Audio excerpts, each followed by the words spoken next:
Harry's cries were ignored, just like Diana's. I was willing to drink, I was willing to take drugs, I was willing to try and do the things that made me feel less like I was feeling. Prince Harry made a shocking revelation. Diana's death affected him much deeper than we realise. So 28 to probably 32 was a nightmare time in my life. Why did the royal family turn their back on him way before he decided to quit? And what role does Meghan play in this? I felt completely helpless. Family members have said, just play the game and your life will be easier. Royals are given a limited time to mourn before they have to put a smile back on and return to work. After the official mourning for Diana was over, Prince Harry was left all alone. There was no protection.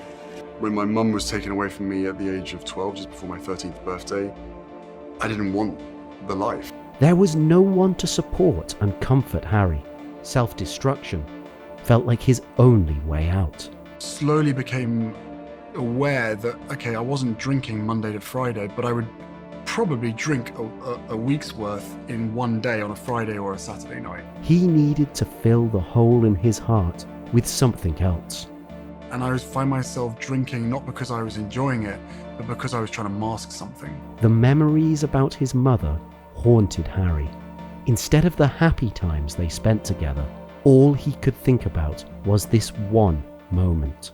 Strapped in the car, seatbelt across, with my brother in the car as well, and my mother driving, being chased by 3, 4, 5 mopeds with paparazzi on, and then she was almost unable to drive because of the tears. Harry was a front row witness to how the media harassed his mum, and how they were the ones who saw her last moments and did not even try to help. I was so angry with what happened to her and the fact that there was no justice at all. Nothing came from that. The same people that chased her into the tunnel photographed her dying on the back seat of that car. Harry couldn't deal with it on his own, but his cries for help were ignored, just like Diana's. I felt completely helpless.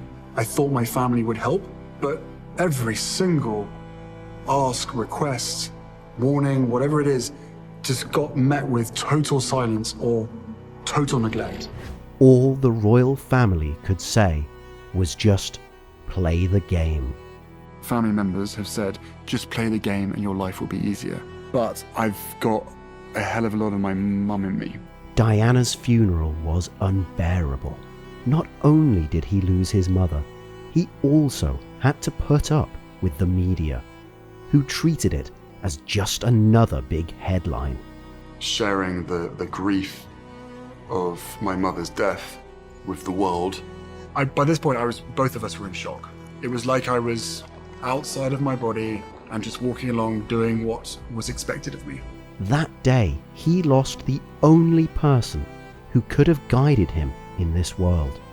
He became just a face of the royal family and a shell of himself. Every time I put a suit and tie on and having to, do the role, and before I even left the house, I was pouring with sweat. My heart rate I was in the fight or flight mode. Panic attacks, severe anxiety. Harry would still be ruining himself if it wasn't for Meghan. She was the only one who saw more than just a royal. And I quickly established that if this relationship was going to work, that I was going to have to deal with my past, because there was anger there, and it wasn't anger at her, it was just anger, and she recognized it, she saw it. Meghan saw how hurt Harry still was and how much he needed help, and Harry also found someone to care for, someone who he needed to protect. There was a lot of learning right at the beginning of our relationship. She was shocked to be coming backstage of the institution, of the British royal family. When she said, I think you need to see someone, it was in reaction to an argument that we had. And in that argument, not knowing about it, I reverted back to 12-year-old Harry. Meghan helped him understand he needed to talk to a professional. That's when he realized he was still affected by his past. The moment I started therapy was probably within my second session. My therapist turned around to me and said, "That sounds like you reverting to 12-year-old Harry." I felt somewhat ashamed and defensive. Like, how dare you? You're calling me a child. There was still that little hurt boy somewhere inside of him. A boy who lost everything in one day. And she goes, "I'm not calling you a child. I'm expressing sympathy and empathy for you, for what happened to you when you were a child. You never processed it. You were never allowed to talk about it. And all of a sudden now, it's coming up in different ways as projection."